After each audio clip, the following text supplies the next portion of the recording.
Welcome to my YouTube channel, Tony Su Vega, your feng shui guru and paranormal expert.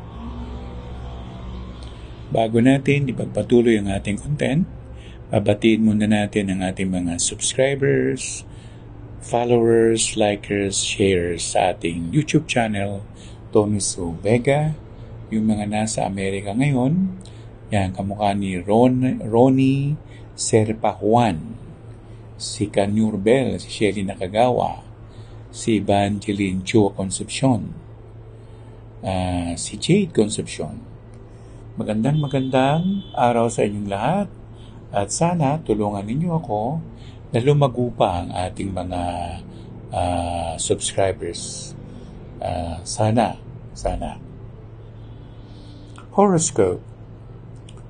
Scorpio, October 23 to November 21.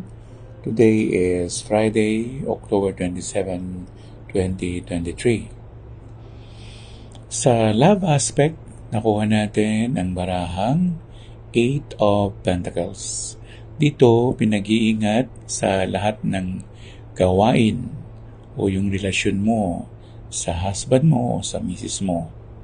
Kasi meron din silang sari-sariling wisyo o damdamin o desisyon sa buhay. Kailangan yun mag-usap muna ng maayos bago sumugod o magkaroon ng finality ng usapan. Career. Sa career, nakuha natin ang barahang The Fool. Ito kasi merong tinutukoy ito sa mga abroad o pang-ibang bayan.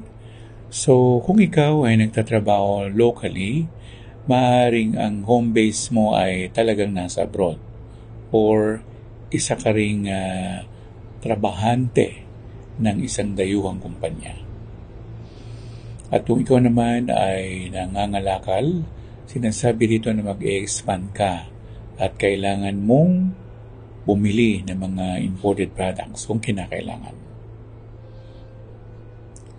Money and opportunities. Nakuha natin ang barahang 7, the Chariot.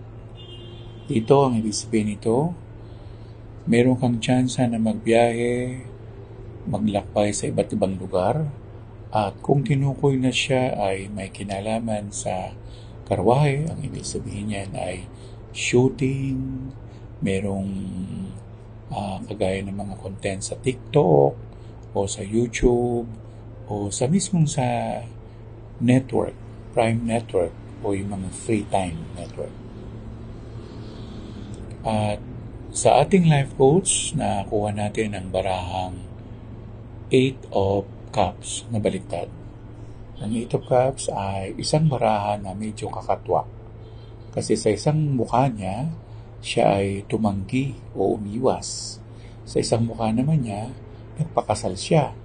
Kaya yung card na yan ay barahan ng kasal o pagkakasal.